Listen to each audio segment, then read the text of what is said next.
bong, bang. We're So in. good. We're here, man. Are we in, bro? Right. Deck 1, Deck 2 podcast. We're back again. Brand new episode. What episode is it? Probably it's your turn, man. 61. No, it's 60, bro. 61. Is it 61? You see, this is why I can't do the episode thing, you know. We're gonna have to change the format of this. We say we should just start calling it random numbers. Just whatever, you know what I mean? 68. Yeah, we're back in the building. Deck 1, Deck 2 podcast. And today we've got another special guest. You know, we just keep churning them out, but this one is special. Yeah, dancehall royalty. Come on, leave off. No, but listen, you're flying the flag, bro. You're flying the flag, doing big things. West Side Radio, YouTube's popping off. You're gonna find out a lot more if you don't know already. But we got Chris Satta in the building. Make some noise. Thanks for the invite. What's going on, bro? What's going on? Good, man. All good. It was a long drive getting here, but you know, You say it's you worth it. come all the way down from Gloucestershire, man. Out in the via countryside. Kingston. No, I'm joking. Oh, I wish, man. What did you say? What did you say? Where is it? Gloucestershire. Gloucestershire. You just say you. Gloucestershire. Yeah, You gotta say with the Gloucester accent. You gotta say with the Gloucestershire. Yeah, Gloucestershire. Gloucester. But you know what? To be honest, yeah, I'm gonna be honest. When I heard a lot of stuff that you were doing back in the day, like on the radio, and just as I said, my first introduction was probably, I can't remember who it was. I think it might have been Junior G Sound Supreme. Mm-hmm. He did a guest mix on your show. Guest mix. So I listened to that on his SoundCloud, and then I started listening to just different things that you were doing. I didn't know you were white. Didn't know you were white. Okay. Now, what that shows me, yeah, is that the way you feel for the music, like what comes across, like it doesn't feel fake. It doesn't feel like you're trying too hard. Yeah. Do you get what I'm saying? Nothing wrong with being white. Don't get me twisted. No. I'm just saying, but sometimes you know, like when someone's trying too hard. So do you get what I'm saying? So then I said, okay, cool. Like he really knows his stuff. Do you get what I'm saying? So I started. I'm not gonna start gassing you up. I don't know as much as I could have. When Fat said, "Oh yeah, we're gonna get Chris Satta on," I'm like, "Oh, I'm getting excited, but I don't know a lot." He said, "Do a bit of research." I said, "Yeah." But unfortunately, I was a little bit busy during the research thing. So it's gonna be interesting. It's gonna be interesting to find out like your story and how you got into it and stuff. But yeah, I do like what I've heard so far. So I appreciate that, bro. I want to give you that. You get me? But yeah, I just kick it off in it because how did you get into DJing? So getting into DJing, I mean, before I'd been a DJ, I used to love getting CDs, like collecting CDs. Okay. Like my mum and dad were very much into music. Like so, whenever I grew up around the house, it was like just music was just everywhere. Do you know what I mean? And I kind of inherited that sort of love for music. And yeah, over the years, like from a very young age, like any money I'd get, you know, pocket money or like my little part-time jobs, I would just be going to record shops every week. Okay. And this was at the time where like a lot of people my age were like using like LimeWire. Okay, just like, download illegal stuff. download stuff. But I just loved the physical aspect. Okay. Like, just because that's just how I've been brought up. Like, you know what I mean? I've been brought up around like having loads of records and CDs around the house. So I just loved having that physical thing to hold in my hand. So for weeks, like years, I would just go to the record shops like every week. And I just had a big collection of CDs. And yeah, so I guess, you know, it was only natural then that when I was old enough, you know, I started to learn how to DJ. Okay. Big up the LimeWire dons though. I don't know, man. Big them up, man. You know why, yeah? Because it was just a hustle, innit? And so people that are trying, like now we see people trying their different things to get through. So like, big up the YouTube rippers. Like when I say big them up, I'm kind of digging at them. But like, I see people that are trying a thing. Gotta give them that. You know what I mean? Yeah. And LimeWire. But I remember being in a club. I think I was in El Peñol, blood, and a man was playing a song, and this was downloaded at cut it quick. www. Yeah. Man. It's like when you hear that, what's that YouTube channel? Akam Entertainment. Akam. Yeah. That at the start, you're like, come on. You know. That he's a G with that because he just puts it discreetly. Yeah. But if you know, then you know. But if you know, then you know. But I'm not gonna lie though. To be honest, I get why some people do the YouTube rips. Oh, don't get me wrong, like yeah, like Cause like artists be putting out music on YouTube and not even they're not sharing it with the DJs, the pools or nothing. Like it's very difficult to find some songs. I mean, even I do that nowadays. Like I used to for years. I would just like. I had a thing where I was like, I'm not gonna download it illegally. I'm not gonna like download it if it's less than a certain quality. Do you know what I mean? But now these days, bro, like especially on radio, maybe not so much playing in the club. Like I don't think I'd play too much. I wouldn't do that now. But if you need to play a tune, if I need to play a tune on radio, like that's hot. Like I'll just get it by any means now. Like, do you know what I mean? That's sadly how the game's gone. Yeah. Because they're into the visuals more than. It's like sometimes I think they forget the importance of radio and DJs and you know what I mean. So they're not. And sometimes you can't even buy it. Like you know, even if you go onto iTunes or Amazon, like you can't even buy it. So it's like I've got to play it somehow. Do you know what I mean? So. All right, so let's get back into you're getting CDs and that. You're buying CDs. Yeah. What type of music are you buying at the time? So for years, I mean, I just dabbled in like absolutely everything. Like I had a real fascination for music that was like before my time. Okay. So basically anything before like 2000, do you know what I mean? I was just like, there was just this, you know, decades and decades of years of music that I was just fascinated by, like, you know, from all different types, whether it was like Motown, whether it was like 60s guitar bands or, you know, like 80s pop, like literally, I just didn't discriminate on music, do you know what I mean? Like if it sounded good, I would sort of, you know, look into it. And then there was some stuff that, you know, I maybe kind of wasn't as interested in for such a long period. But with reggae, it was just like a different sort of, you know, it was like, I found something different with reggae that it was like, okay, I know that I'm going to be into this. The vibe, man. For a long time, do you know what I mean? Like I knew that it was something different. So is that, do your parents share the love of reggae, or is it something that you just picked up? Actually, no, like my mum and dad, they did have a very eclectic taste, you know, but they didn't ever really listen to reggae. I think they might have had the Bob Marley, what's that live album, Live at the Rainbow Theatre, is it? Or it's the one where, you know, No Woman No Cry, that live version. It's that concert. I think they had that on vinyl. Yeah, because No Woman No Cry is the live version. Yeah, so it was that LP, but I think that's about as far as it went. You've got to have a Bob in the collection. You do, man. It's like, it's sacrilege not to. But like my older brother, actually, who was a couple of years older than me, he was... he kind of dabbled in a bit of reggae and dub, like he liked King Tubby. He liked a lot of punk music actually, and there's a bit of crossover with punk and reggae. And yeah, like I guess just, I mean, naturally, I think even if he hadn't have listened to it, I think when you're just a music lover, like you will just come across everything at some point. Do you know what I mean? And you'll just find the stuff that you like, start finding stuff that you love, and go with that. So yeah. So what was your introduction into reggae? Because it's safe to say that reggae and dancehall is your main. Yeah, so it was always reggae. Like dancehall, I wasn't quite as into at the beginning. Like I just really loved like the old school reggae, like stuff from like the 70s, you know, and then like the ska and rocksteady and stuff like that. That's what I really sort of fell in love with to begin with. So yeah, so for that. It's mad, you know, because like, sorry to cut you, but growing up, that was always in my house on a Sunday. Yeah. You know what I'm saying? And it's the music that I just associate with old people. Yeah. Do you know what I'm saying? You hear Alton Ellis playing, oh dad. again. Yeah. Or, you know, the Prince Buster or whatever. You're just listening to these tunes.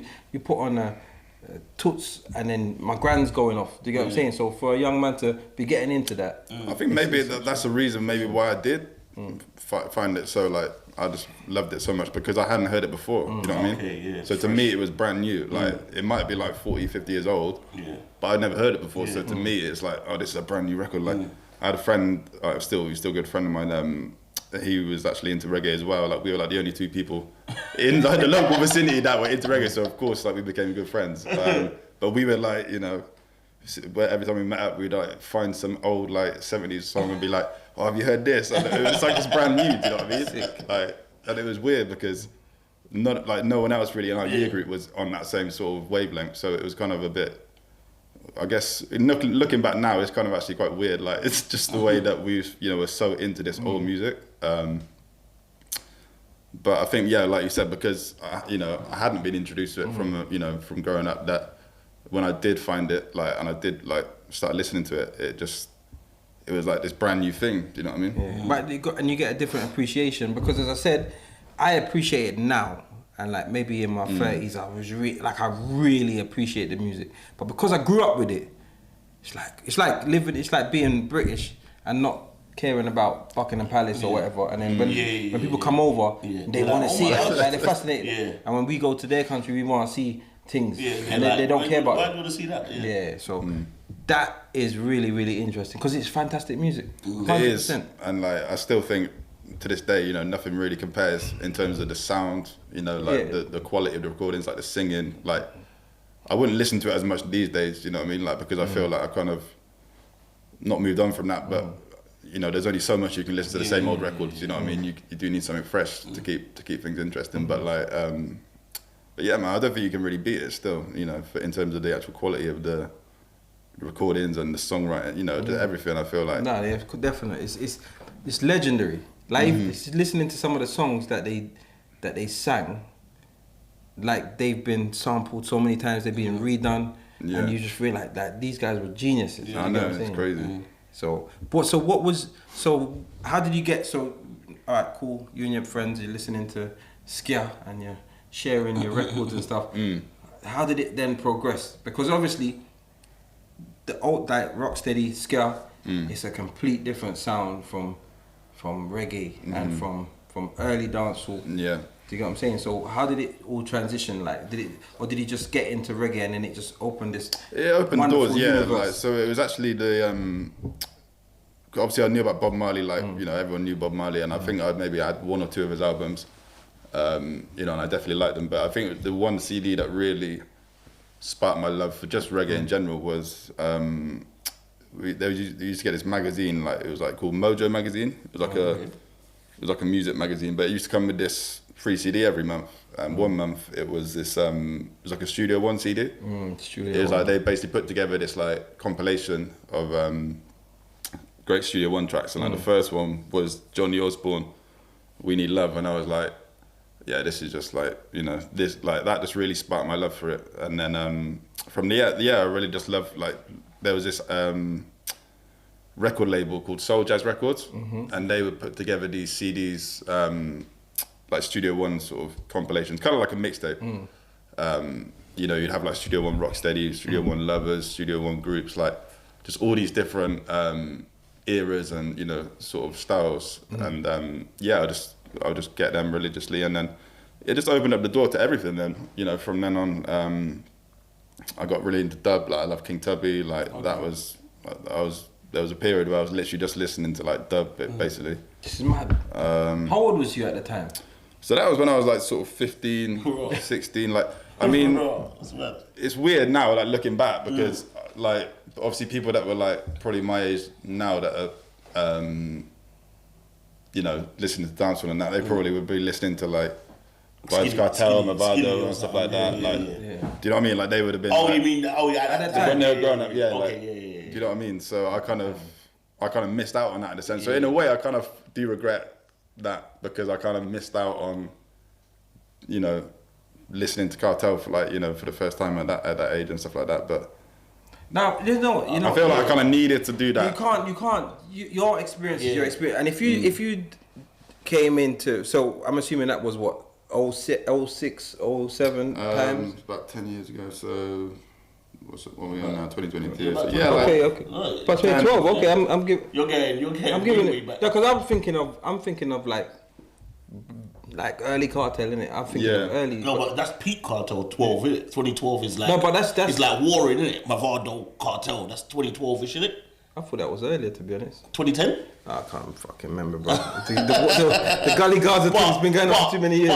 But at that time, at the like peak, yeah. Cartel is flying. Yeah, of course. You know what I'm Can't do no wrong. So I get it. But I also think that maybe it probably helped, that you, not going backwards, but you're listening to a different style of the genre, do you know what I mean? And a different type of sound, and because it all opens your ears, isn't it? Like obviously I've had little bits in it where I might hear a dub and I think, bro, what's this? Sounds a bit mad, but sounds a bit different. But do you know what I mean? I see people in there rocking, just just feeling the music differently. Do you know what I mean? I think if you get into reggae the way you got into reggae, you have a different appreciation than if you got in and you were just doing the dancehall. There's so many festivals here, like Belgium, in Rotterdam or whatever they call it. That there's some like that. If you love reggae, your experience of the music will be completely different. But if you do just dancehall, your experience is, I believe, a lot less. If you love reggae and then it transitioned into dancehall, you love the whole genre, like both parts of it. Yeah, you experience it completely different. Sometimes the dancehall people don't really understand the reggae.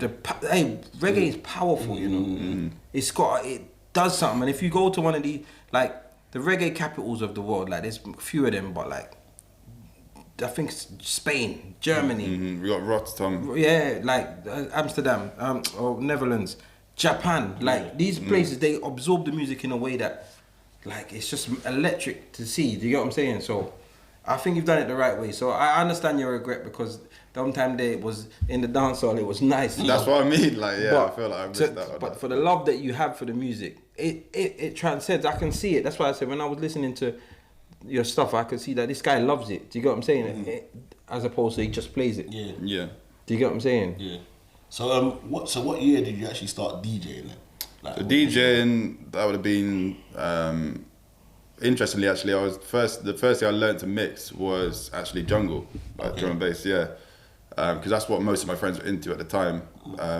Even that's way back. Way back, yeah. Well, no, I mean, like I say jungle, like it was more like drum and bass, but I did like the old jungle as well. I like the ragga jungle and stuff like. Okay. Don't know if you know like Benny Page or like Serial Killers and stuff like that, like where they kind of combine the reggae with the drum and bass. Okay. So that was, I got my first set of decks at 16, and that was, I actually got vinyl decks. Oh, right. Just because I wanted to just learn what I thought at the time was like the proper way. Okay, you know what I mean? Like, got this stupid. We've heard many a DJ say this. I got this stupid belt drive deck. Okay. Like, and I literally returned it the next day. I was like, I can't work with this. What? Like, Serious? So what I got it not knowing that the belt drive was. You don't need the belt drive. I was like trying to. You try and like push, you try and jog it, and it's like it's not working. So I had to return that the next day and got direct drive. But yeah, so I learned how to mix vinyl. Self-taught. Yeah, and for weeks I was literally just going around in circles, like, because I had a friend who was a drum and bass DJ and he mixed on vinyl. And I would see him do his thing, and I was like, "How did he do that?" Like he just does it so easily. And I'm like, for like weeks, I was going around in circles, just like I'd play one song, play the next one, and it would just be like clanging. And I'm like, how do I like and there would be like maybe 10 seconds where you'd get it in time, you'd like, and then it goes out. Runs off. And then I think it was like there was a moment, like a light bulb moment, where it just clicked, and I was like, oh, you actually have to wait until the start of the 16 bars and then drop it. Do you know what I mean? Okay. Like, and then, so that's, I just learned through trial and error, basically. So I was learning how to mix vinyl with drum and bass, and all this time I was still building up my reggae collection on CD, but I wasn't really DJing reggae. Like I just, because if I ever went around to my friend's house, we'd all be listening to drum and bass, and like reggae was more sort of my personal thing that I just listened to by myself, because no one else was really into it like that. I learned how to mix, and then so that would have been like 2011, and then at the time I was. Being from Gloucestershire, like Cheltenham, like there was no real events for like people my age, that like drum and bass, that like reggae or anything like that.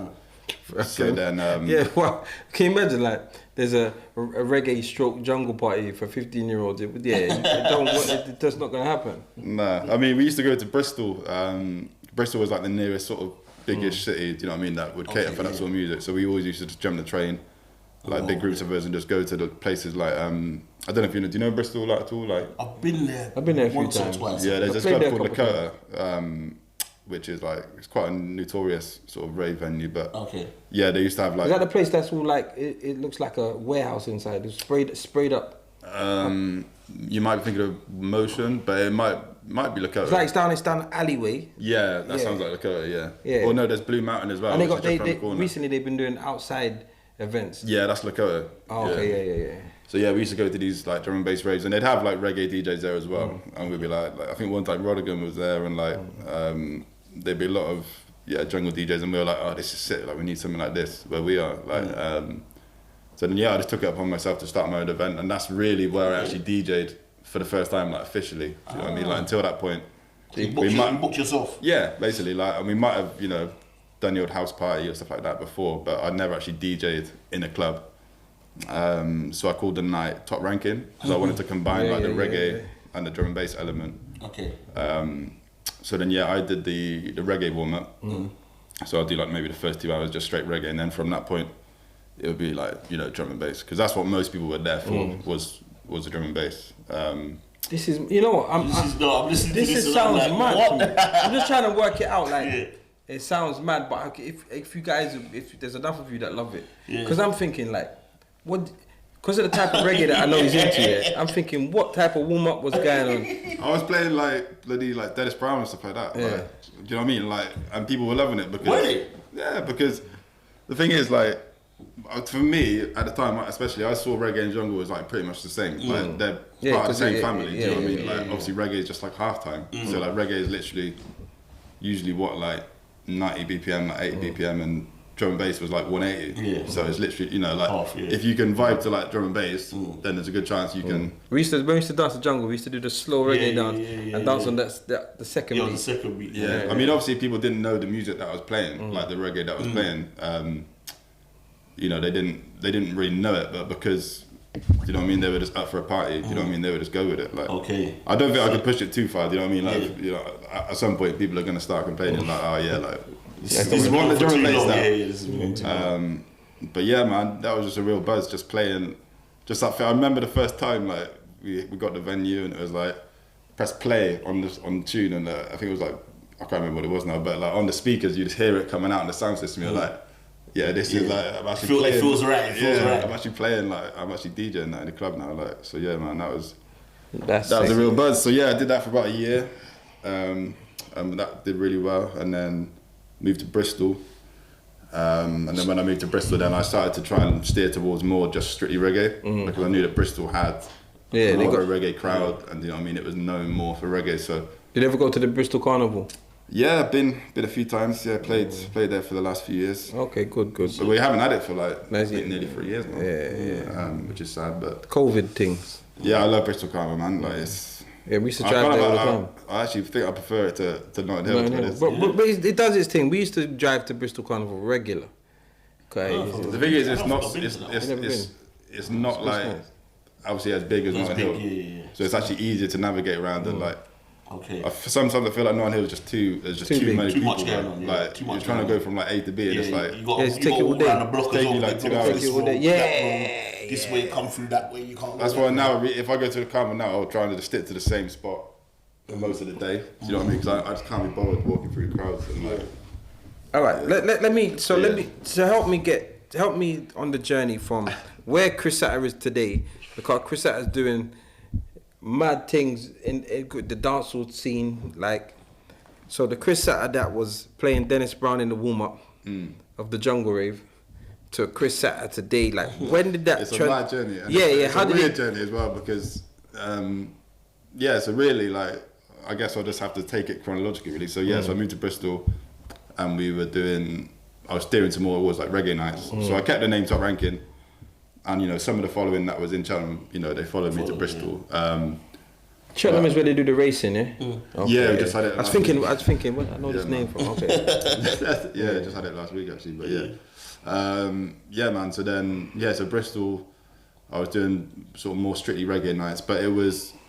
I don't know if you've ever been to these sort of events in Bristol, but like, there's kind of like two scenes for like reggae and dancehall. So you got like the sort of more like dub orientated scene, which is what I was kind of more tapping into, which is kind of like dominated nowadays by like more like white people and slightly older, you know, Jamaican people maybe, you know, people that really like the revival side of things. So it was almost a completely different world then to like the dancehall scene in Bristol, do you know what I mean? And I didn't really have anything to do with the dancehall scene, like, do you know what I mean? I was kind of out of that loop completely really. So then, I was carried on pushing the old stuff, because I felt like there wasn't really enough events that were actually playing real, authentic reggae. You know what I mean? Like, you go to a lot of these, like, what they call, like, dub nights or reggae nights, and, like, they're playing, like, digital dub, like, you know, from, like, that I just felt like it had its place, but it just didn't do it for me. Do you know what I mean? So then we were trying to push like the old school stuff. So we actually booked some artists as well. Like we booked Al Campbell. Yeah, man. Okay. So we had Al Campbell down at a venue called the Black Swan, and like that was a big deal for us because like, you know, we loved obviously Al Campbell, like all that sort of all these guys from like the 70s and the 80s. We were like, these are like legends. Reggae royalty. Do you know what I mean? Like, and we found out they actually lived in the UK. He lived in London. Huh. So we got him down to Bristol, and that was a real special moment. I actually got to mix for him as well. Like it wasn't planned, but the guy that was running the sound system on the night, I was on the door taking money, and he was like, "Oh, you need to come and like play for Al Campbell." And I was like, "I thought you were doing it." He's like, "No, I've been like working too long." Like, I think he might have just like been a bit nervous. I think he might have just started, and I just stepped up. So then I just went and luckily, I knew all the songs. Yeah. Like, so he gave me the list of like the rhythms and stuff, and like, yeah, and it was just like flawless. Like that was a real special night actually. Started off with the real rock rhythm.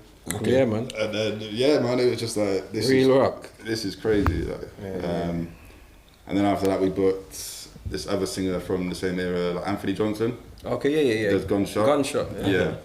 So then he came, and he actually came with Al Campbell because Al Campbell was his friend. And on that same night we had Daddy Freddie. Is a gunshot. You know Daddy Freddie? Yeah. He was like a didn't he get like a world record for like the fastest bit? Yeah, he was on TV. Permanent. he's one of them? Yeah. Daddy Freddie, man. And he played at Nelson Mandela's homecoming concert as well, I think. But yeah, Daddy Freddie and also Blackout J.A., who's like another Bristol DJ. Kind of sounds like Buju Banton. Like when I first heard him, I was like, is this Buju Banton's son or something? Like, he's got that same like croaky voice, real rough voice. But he's like a Bristol, you know. He's like part of the furniture in Bristol. Like, he's just like a Bristol legend. So we had those. I think it was 4 of them in the end. Just doing like a traditional, you know, like rubber dub sort of like passing the mic, and that was a special night as well. Sounds dope, man. Well, we also had Trevor Sachs that night as well from Saxon. He came and played like a root set. And like it was great, but it was costing too much money, like to put these artists, and the market wasn't there. Yeah, like, so enough. We were getting put out like by a lot of money each time, and it was like, I love this, but like it's costing too much. I can't afford it. Literally, I just couldn't afford it. You know what I mean? Even if I wanted to, I wasn't doing it for the money, obviously. But like at some point, it still needs to make sense. I can't keep losing like all this money. And at that time, for me, it was a lot of money. Do you know what I mean? Like, but yeah, I still carried on doing the events. Some people, if they knew you then, but they would have. Yeah, man, do another one. We'll come. Do another one. It will work. So I want to, but there's just not enough people here that are really on that wavelength. So. But we still carried on doing the events, but we just scaled it down a bit. So carried on doing Top Ranking, and then like it just kind of it was getting to the stage where it was fizzling out. Like I kind of lost. I was still doing it, but you know, I think I was just a bit don't know what the word is. Disheartened? Yeah, a little bit disheartened by just the lack of appreciation for all that sort of stuff. Like, but it's there, you know. But it's a tough market to tap into because. What I think people do is they find their event and that's them. So it's very difficult to sway someone to come to a new event because, as you said, they do venture out, but when they go there, they're not getting the authentic sound. They're not getting it done right. So then they stick to what they know. I guess some people might look at you as a young man also and say, "I'm not know a tune." Do you know what I mean? Especially on how you're promoting it, and it just. You know, it's unfortunate that not a lot of young people share the same passion. So I guess even when you're promoting it, because you're young yourself, it's very hard to tap into an audience that you're nothing a part of. It's very true, yeah. Do you get what I'm saying? So you end up promoting to the people that your peers and people that are around, and then they're not appreciating what you're putting on. Yeah. Do you get what I'm saying? No, I think that you got the nail on the head there. That's what it was completely. And it makes sense, you know what I mean? Like, you can't expect everyone to be like into music from like 34 years ago. Like, you know what I mean? It's like, you can't really fault them for that, you know what I mean? All right, let's jump into the dance hall now. Because I feel like you're way behind a lot of people in the dance hall in this, where we are in the story. But where you are today, I know you got, all this new dance, I mean, have it like that. I'm not even gonna pretend. Like I can't keep up. Because I've kind of fallen out of love with modern day dancehall, so I purposely don't feel like I'm trying to keep up. But the point is, when you do hear some stuff, you actually, wow, these guys are actually good. And I think I was looking at some things that put me off. Like, things are putting me off, like, wap, wap, wap, wap, wap, wap, wap, wap. You know that new skilly wap, one, wap, wap, wap. It puts me off, bro. Like, it makes me feel like, why should I, as a dancehall lover as a youth, man, yeah? I'm talking, we used at my party the other day. You know, from the 90s come right up, this has been my thing, innit? So to hear wap, wap, wap, wap, wap, it makes me fall out of love with it. But maybe I'm just getting old. No, I don't think it's that, man. I think yeah. But it probably also comes down to the artist that you're looking at, if you know what I mean. Do you know what I'm saying? Like, obviously, there's probably been, throughout the whole of dancehall, there's been artists like him, let's just say. Of course. You know what I mean? There's been an artist who does something where you're like, Rob, that don't make sense. And people gravitated to it. Do you know what I'm saying? I don't think that's one. I don't think anyone's really playing that, though. I don't think. Well, I just heard it and I was like, allow it, bro. Because just allow it, man. What is this? But you're right, because when I was coming up, there were artists that we used to like, Goofy. Yeah. Oh, somebody just pooped. So and my dad was saying, what kind of foolishness you listening to? Snaggerpuss. Exactly. We were listening to, like, you know, we are ball for the woody woodpecker. What kind of foolishness you listening to? But to us at the time, it was banging. So I get it. That's why I said it might be my age. Yeah. You know, it might be my age, but it's making me not keep up with it. But what I'm basically saying is, where you are today with dancehall, like, I feel like your radio show, I think a lot of people listen to your radio show to know what's going on, including DJs. I know DJs be listening to your show, Shazamming. You're way ahead of the game. But where we are in the story, he's doing reggae. Like, the dancehall thing is not even happening yet. So how did you get into dancehall? What was the turning point for you? I think it was only a matter of time, really, that, you know, I kind of move with the times, really. Do you know what I mean? Because there's only so long, like I was saying before, that you can discover like old stuff. Do you know what I mean? Like, you can never find every tune, obviously, from back in the day, but like, there's a point where you've heard most of the main, do you know what I mean, songs. So unless you just want to keep listening to those same records for the rest of your life, do you know what I mean? You've got to move with the times, I guess. But I think if there was one turning point that I could pin it down to, it probably would be the first time I went to Jamaica, actually, and that was in 2015. I went there with my friend, the friend I was telling you about, who we DJed together, the reggae fan. Yeah, we went to Jamaica, actually, just to check it out, like, because obviously we love reggae, and like, it just seemed like, you know, it was like the holy grail of reggae, do you know what I mean? So we just wanted to go check it out, and at that point I was still pretty much set in my ways of, you know, not really being into like anything modern. But then obviously when you're walking down the street and stuff and you hear all the Vice Cartel and stuff, are like, it's pumping out the speakers and like on cars, and it's like, it just sounded different. Like I was like, okay, like, what's this? I can actually get this. Like, I knew about Cartel and stuff before, like, but I just didn't pay no attention. Like, delving into it. Do you know what I mean?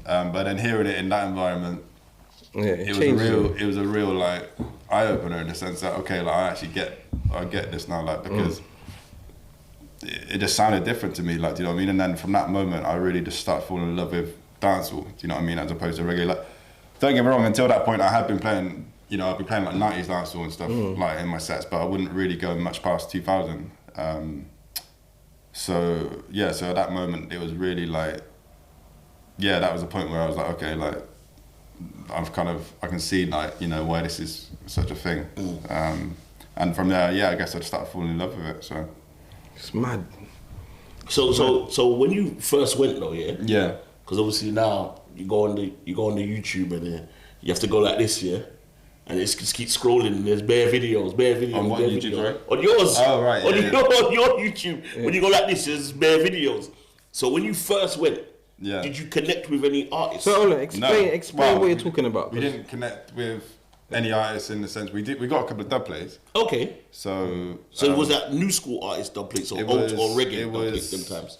Kabaka Pyramid. So he was kind of like artist. Reggae. You know, highly underrated. Bad artist. Yeah, he's sick, man. He's sick. It was Lyrics God. Okay. At that point I was into like modern reggae. Don't get me wrong, like you know, like stuff like Kabaka Pyramid, Chronic. Like Chronics was blowing up. You know, like obviously. You got double? Nah, not Chronics. Our budget wasn't that big. But, yeah, so we had like obviously that was the period where like obviously Chronics and like that whole new wave of like new roots artists started blowing up as well. Okay. Which was exciting for me because like being a reggae lover, like I was like, okay, like this a is resurgence. like it was actually exciting. something here. So yeah, Kabaka was doing this thing. Like he didn't really have any hit songs, but he had a couple like songs that I was like, yeah, this is it. I love this on dub. So you just got dubs at that time. Yeah, so we were staying at this Airbnb actually, just off Old Hope Road, and it was like run by this woman basically who like had a few connections to like the local scene. Like she was managing a band, Raging Fire. Okay. I don't know if you know them. No, I haven't heard. They're kind of like part of that sort of roots resurgence sort of thing, I guess if you want to call it that. Okay. But they were doing that thing at the time. But yeah, she hooked us up with this guy who was this European guy called Damalistic, who was I think he was from either France or Spain or one of those places. But he was really into like cutting dubs and stuff, and he was a producer as well. And he had been working with Kabaka a lot, so he was like, yeah, I'll take you to a studio and get a dub and everything. And we were like, what? Like this is it. Like this is so cool. Like you know what I mean? Like we got a taxi to his house, and then like it was at night time, and we went to his. He had like a little studio in the back, and he said, yeah, we've got to record it at night because it's too hot in the day. Like so we had to we had to go there at night, and it was like I could see why. Yeah, because even at that time of night, man, it was baking, yeah, boiling, man. I was like, how can you work in this heat? I was just complete admiration of like how we could do it. But yeah, we were all in this little studio, like, and we only told him the information about like 10 seconds before, and like in that time he literally like changed up so many of his lyrics to not only just mention our names, but like to actually say stuff, include them in the lyrics in a way that was like, it sounded like it could have been like he wrote something. It was crazy. But I was like, you got talent, man. Like the way he could just do that so quickly, like, and like you didn't get because the man who cut dubs, including me, sometimes we get dubs and your name is said wrong. Yeah, shit's said. Chris Satta. Yeah. What? They all big up Chris Satta. and then that's it. It's cut. Yeah, you're done. They send it over. It's done. It's done. You can't even get a redo. You just can't play it. That's it. You play it fast. You play it and you just cut off the Chris. Yeah, man. So you've gone obviously that time. You've got the dubs, whatever. So obviously, as I was talking about, you scroll on the YouTube. Your YouTube has got probably, I don't know if I should say artists that, well, some of them are gonna be who people see on their screens and start downloading and start playing, because I've seen some names from months ago that you've got on yours or years ago that weren't who they are today. Do you know what I mean? Them times. So wait, let me just slow down, because I feel like you're not explaining it. No, I was going to give them the explanation. Yeah, go on then. Because so he does freestyles on his channel, on his YouTube channel, of dancehall artists. So is it like a black box for dancehall? Yeah, similar. Technically, basically. Yeah. Okay. Yeah. So you're in yard. Yeah. You've set up the studio, you've got your cameras and everything, and then artists come and just freestyle. Yeah. Can you talk us through though quickly? Yeah. What's the process? Because obviously I might see an artist that I do know, and then two artists I don't know. Is that like their friend, or is it like you organise those three artists together? How does that in the same set? Yeah. Like how does it come together? Like how is that? What's the process of that kind of? It varies really from one to one. So like, I mean, for one of them, like you said, it might just be they bring along two of their friends and they just happen to be in the booth and they just do it like that. Yeah. But other times I'll specifically like request, can you do it with this artist? You know what I mean? Because I think they might work well together. Okay. Usually that doesn't work because trying to get the two artists together in the same place at the same time doesn't really work. Impossible, yeah. So yeah, usually it's just a case of he'll come and maybe he's got two friends with him, or do you know what I mean? So that's usually how that works. Yeah. So have you ever had a time where you're like, that artist needs to Have you ever had like there's a times where I wish, like, looking back, and I'm like, You're why like, did he have to, like? But when you're in the heat of it, you can't really. Okay. I can't just stop the session and halfway through and say, no, you've got to stop. You know what I mean? Like, because it's all done live and it's like one take. So. Okay. So how do you? Okay, so let's talk about it. So, you've just gone to Yard. Now, how do you pattern this up? How do you get so many artists to come through? Obviously, eventually, the artists wanna come. Yeah. But before Initially, we get to you being the person that they want to be on your platform, how do you get them on your platform? How do you start? So you're gonna cut some dubs. You're in the hot studio. You're thinking, how the fuck does this work? You're just getting to learn the business, and now you get this idea, I guess. Like, how did you get this idea? How did it all start? So really, like, I've been listening to a lot of Shorty B's show on One Extra, Okay. and I've seen the freestyles that he's been doing, like him, and like there was people before him as well that did it. I think Robert Ranks did it. He's been the freestyle. And yeah, I guess, like, to be honest with you, there was no real strategy in what I was doing. Like, I was going back to Jamaica at the time because I was seeing a girl there actually, and it was her birthday. Oh. So I was set to go there on that day. Like, and I was like, I knew that I was gonna be there at that time. You're gonna marry her? I was about to say. Nah, that's history now. But yeah. You never breed her. I was about to say, you didn't almost get the Tinder swindler thing, did you? Chris, my granny just dead. Chris. I beg you send something, Chris. My granny just dead. You say again, she dead again. You say, listen, yeah, she dead again. Anyway, yeah. So I knew that I was going to be, obviously going to Jamaica is like, it's quite a big deal. Like, you know what I mean? You don't just want to go there, and it's, at the time I'd only been there once before. Do you know what I mean? And I knew that I was going to be in Jamaica, and I thought, like, I need to do something worthwhile. Like, I want to do something like that's, do you know what I mean? Like, I just want to do some work. Do you know what I mean? I just want to work. Like, and obviously I knew Shawnee B has been doing his freestyles, and I knew the importance of freestyles as well, just in terms of, I mean, even if you look at, like, you know, Fire in the Booth and stuff like that, like, some of these freestyles are like, you know, bigger than songs, like, you know what I mean? They're like, so obviously freestyles was something that was, I could see the importance of it and how, you know, powerful, you know, it could potentially could be. But yeah, to be honest, I didn't really set a plan or anything like that, or a strategy. I thought, I'm gonna be here at this time, so why not just book a studio and see if any artist wants to come and do a freestyle? Like, so how did you like connect with that? Like, what was your, do you know what I mean? What was your method? Did you DM them? Did you? So basically, I set out. So I basically set out like a long message, which I didn't copy and paste exactly, but do you know what I mean? Like, it was like a template. It was just a big proposal, basically. It was like a big thing saying, like, you know, I'm gonna be at this studio at this time, between these two dates. I'm launching a new channel, which I think is, you know, gonna become something big within the next few years, and like, I just want to see if you want to come down to a freestyle. Do you know what I mean? And like, I sent it out to, must have been like at least 50 artists. You know what I mean? Maybe more than that. And then I probably got a few replies. You know, like 10 max. Do you know what I mean? But I was, even with those, I was really excited. I was like, wow, this is actually could happen. Do you know what I mean? Like, these people are actually interested. And so yeah, so then it just went from there really. And then I was like, when they started replying, I was like, oh shit, like, this is actually happening now. Like, this is real. Like, I've actually got to like follow through and make this work. So then yeah, like, it all happened. There was a lot of learning curves on the way, but yeah. So your first time now you've done that. How many did you get in that first? How many? I can't remember exactly, but I think I started out with a schedule of, I think it was about 10 artists or something. But then obviously people were like coming up to the studio and being like, oh, what's going on here? Do you know what I mean? And like, word got around. And then Jamaica, innit? Wow. I'm saying, yo, me artist, you know, man. And the thing is, everyone's an artist. Everyone's an artist. The man selling food, the cook. Yeah. I'm joining up. Yeah. But yeah, so then like, obviously, you know, people started coming through that I didn't plan. Okay, like, so it's like spiraling. Yeah, so then like, I got a lot more than I ever imagined that I could.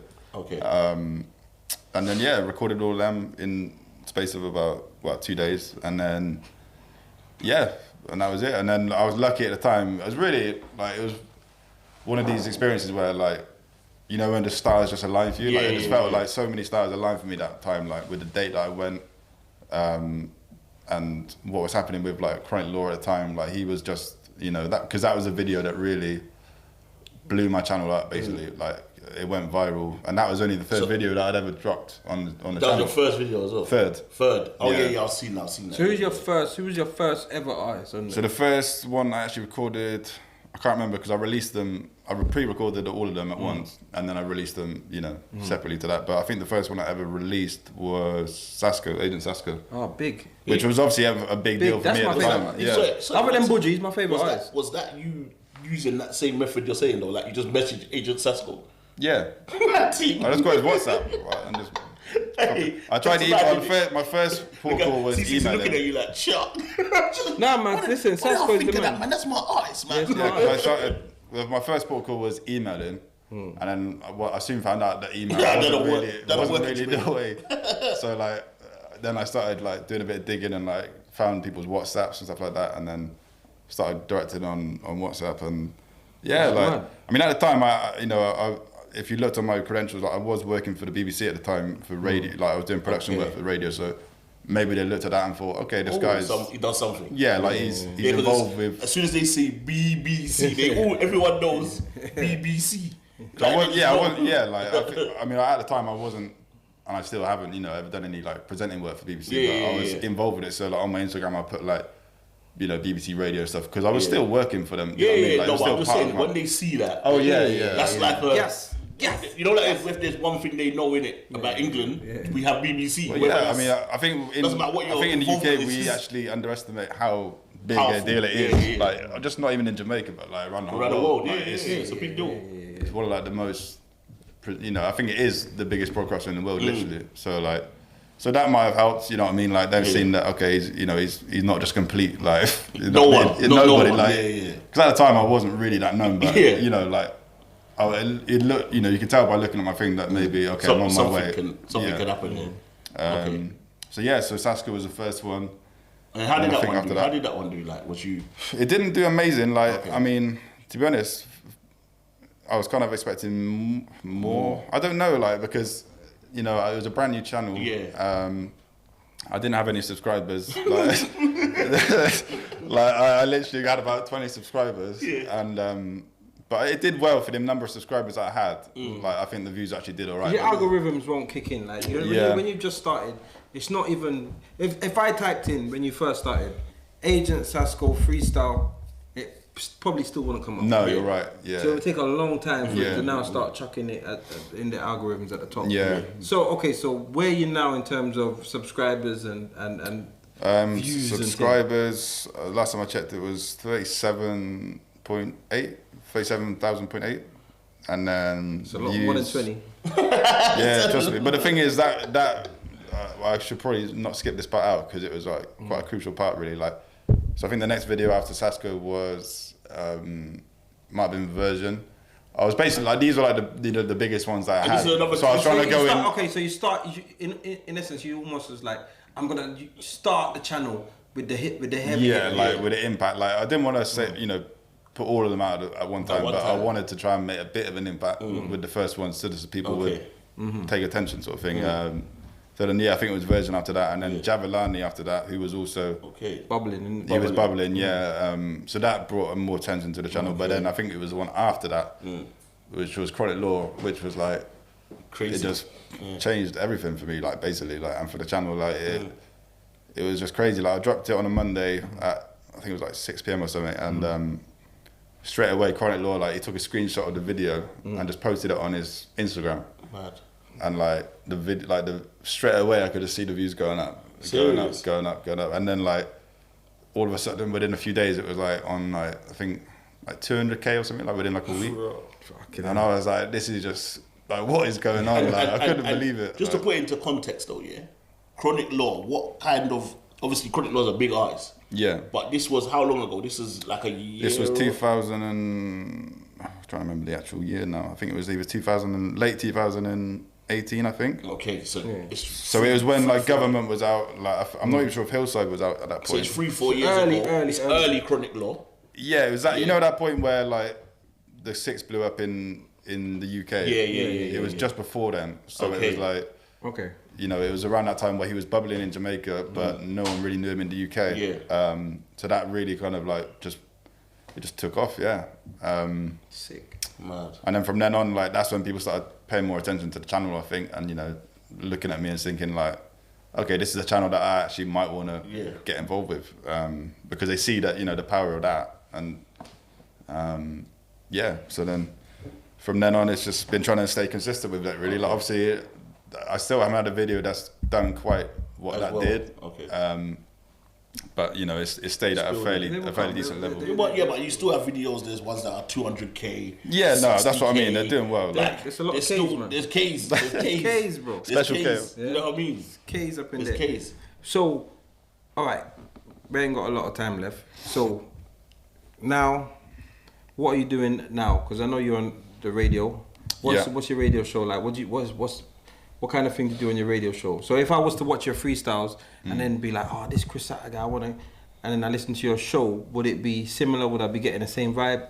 Yeah, I mean, obviously radio shows different. Like everything, I think you got to take a different approach. Whether it's mixtapes, whether it's doing a live set, whether it's doing a freestyle, whether it's doing like radio show. Like there's different approaches for each thing. Like, but with my radio show, it's really just trying to just give you the latest, up to the minute update on the music that's coming out.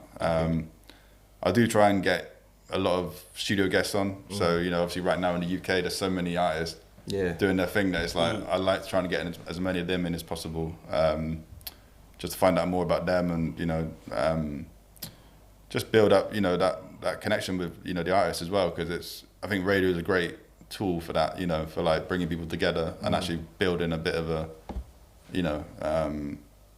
just relationships as well. Do you know what I mean? That can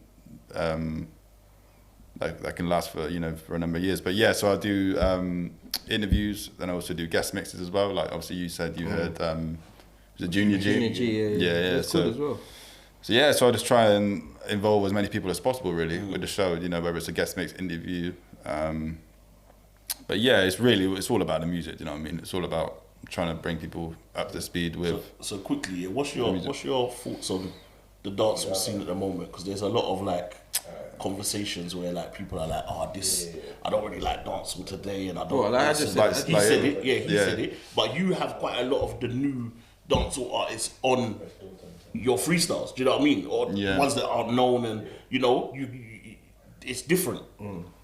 But what's your thought process on it? Because obviously you. Yes, I mean, I feel like there's a lot of negative energy being spiraled towards it, and I feel like that's, in a sense, becoming a bit of almost like a self-fulfilling prophecy. And it's like the more you say that something's bad, it's like the worse it's going to seem. Yeah. Like I don't know, and I feel like there's definitely a lot of negativity towards it, which I can definitely understand. Like if you've grown up with, artists, from like the 90s, 2000s, whatever, like. There was a certain standard that was set with those artists that if you're now listening to the new stuff, you're kind of comparing it to that. I think it's a danger because it's the comparison. Yeah, and it's also nostalgia as well. Like if you think about the music that if I ask you now, like what's your favorite era of dancehall, like it's gonna be probably the music that you were listening to when you were like at the best time of your life. Like the growing up and like going out for the first time, because it's the memories that are attached to the songs as well, isn't it? So, but I feel like. Even stuff like the rhythms, they kick different. Now, I am probably being biased, so I'm not even gonna. No, you're not wrong. Yeah, but they kick different. Do you get what I'm saying? And then even the way the artists like ride the rhythm, like it's very very different. But we have to move with the times, because when I look at artists, like my favorite modern day artist is probably TJ. Yeah, I like he's a proper DJ though. But he's got the old school feel, like so. Yeah. Do you get what I'm saying? If you put him on an old school rhythm, like he'll be able to like DJ on it. Yeah. So I'm thinking, but then, I listen like some Skilly Bang. Actually, some of them actually are okay. Yeah. And then he does the wap wap wap, and it's like. But you know who I see next possibly? Tentic. Tentic is good. He's good. He's very good. You talking about him? Yeah, and he seems like he has the potential to have that kind of, you know what I mean? Like he gets it. But they have to, for the youth them to really flourish. I'm not their audience. I'm not their target audience. I'm not who they're trying to attract musically. You get what I'm saying? So my opinion is really nothing, as I said, because at the time when I was coming up, when like I was into Buju and all of these, then you get an artist like Elephant Man, on a mad thing, wearing all these different colour hairstyles and going mad, and like some people would have said, yo, but you're not like Buju or Shabba, or do you get what I'm saying? But these artists broke through in order for us to even enjoy the music. Do you get what I'm saying? So I have to leave them. So I just leave my opinions. I tell everyone, and I say it on the podcast, but I don't want to stop. I don't want to stop them flourishing. You get what I'm saying? You can't have the same thing over and over again. I mean, there's definitely been a dip in quality of production and stuff, but I think that's the same for all music. Do you know what I mean? If you look at hip hop now, like the beats, they haven't got that blasting beats, you know, like you used to have in hip hop, and I think it's the same for most genres. That the production has generally taken a bit of a dip. This is why I think, Amapiano is doing so well at this time, because it feels really natural. Do you get what I'm saying? It feels like the best music being made across the spectrum, even though I think it all sounds the same. Well, that's all. But that's not what vibe-wise, it feels like the most quality. And Afrobeats is like, they're at a time when it's quality, and this is why they're attracting so much.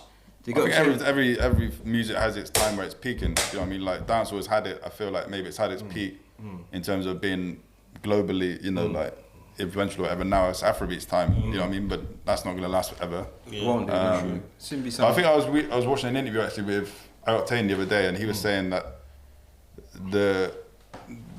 what's happening now in Jamaica with, like, you know, the trap dancehall and stuff, they need to call it something new. If they call it a different name, then people won't be so offended by the fact that, you know, because if you compare, like, let's say what to like Bounty Killer, to a proper hard and dancehall fan, you know, that's gonna be like, there's no comparison. Because even if I listen to like clashes and stuff here, and a man would draw for a K-pop, you know, fantastic artist, and a man would just draw a Skeng and kill him. Is like, what is? I feel like it's a disrespect. But you're right. All right, listen. Before we wrap up, I want to ask you a couple questions. Okay, cool. Favorite artist of all time or dancehall? Just favorite artist. Okay. Favorite artist. Favorite reggae artist, and then we'll do favorite dancehall after. Favorite reggae. Reggae, I'd have to say Johnny Osbourne. Johnny Osbourne. Yeah. I want the ice cream song. Too cold. Yeah, I love his Studio One stuff. All his stuff at Studio One, like, his voice is just amazing. And he's kind of underrated, I think, in a way. Definitely. But I think he lives in America and stuff like that. Does things a bit different. All right, cool. Dancehall artist. It's got to be Cartel, man. But yeah, I think it's got to be Cartel. So Cartel's your favorite. What about one you see for the future? Like because I know you got the future. I mean, it's difficult. It's difficult to talk about future, I think. But for right now, like this minute, I'd say probably Skeng is probably my favorite right now. Out of new artists, like, we'll see how long that lasts, you know. But for now, that's what it is. Yeah. All right. Favorite dancehall song. Favorite dancehall song. This would have to come down to how many times I play it in my sets. Yeah. How many times you play it in your set? Oh, like when there's a song that you play, it's like, this is just my, you know, like sing along, like you vibe to it. Yeah. It would have to probably be. Oh man, it's so difficult. For playing it, for most times I played in my set, I'd have to probably give #1 spot to Dexter Daps, Shabba Malapot, or Big Tune. Yeah, I mean, it's not like, you know what I mean. Like, if you lift it up against like the all time, it's not really. I get that, but for where it is, it's big. All right, last one. Favorite rhythm. Dancehall or reggae? Of all time, just rhythm. I'd have to say real rock. Real rock. Okay, just when that drops, like, you know, like the energy is different. Yeah, real rock is big. Big. What's your favourite piece on the Real Rock? That's the last one. It's got to be Willie Williams, Armageddon Time, but that's only because that's the first one that I heard on that rhythm. There's about 50 different Real Rocks. Oh, like, which version of the Real Rock? There's different Real Rock, but there's like. It'd have to be the original, the sound. I think my favourite piece on the Real Rock is Fredlocks. I'm not sure if I've heard that one. You know? No. What version? What comes out? It's 7. The Rise of Black Star Line coming in the harbour. He's talking. You sure no, that's, Fredlocks. is that originally on Real Rock Rhythm? Yeah, it's on the Real Rock, man. Fredlocks, man. I know Fredlocks, man. Yeah, I know. You Obviously, have to True play it Rasta, for us man. after. I'll play it. play it for us. I'll interject it. What about yours quickly, Chris? 'Cause Favorite what? You Sorry. just said it. Oh yeah, the Armageddon Time by Willie Williams. Yeah, man. All right. But the original rhythm itself on its own is It's sick, sick. as well. It's sick. Yeah. It's sick. All right, cool. Well, gonna come to an end here. Big Alright, up, lads. thank you. Thanks for having me, Thank man. you. Much Thank you. appreciated. We could have been here for like a couple Could have been here days. for a couple of days because we had to miss out chunks. But Yeah, we're that's how it definitely goes, try man. and get you back in the building Yeah, again. that'd be sick, man. You get what I'm saying? And guys, like, give them your information where they can. Yeah, so Instagram, it's at Chris_Satta. YouTube, it's youtube.com/Chris Satta. What is it actually? Yeah, just Chris Satta. And then SoundCloud, it's soundcloud.com/Chris_Satta. And that's it. Twitter, don't bother following my Twitter. Waste of time. You'll see nothing of use in it. I see you pop up every now and then on my Twitter, you know? Yeah, But I need to stay away from Twitter, man. I get in trouble. Big up everyone that locked in, Deck 1, Deck 2 podcast. Remember to follow us on the YouTube, youtube.com/Deck 1, Deck 2 and soundcloud.com/FatsOfficialUK. Catch us on there. Big up.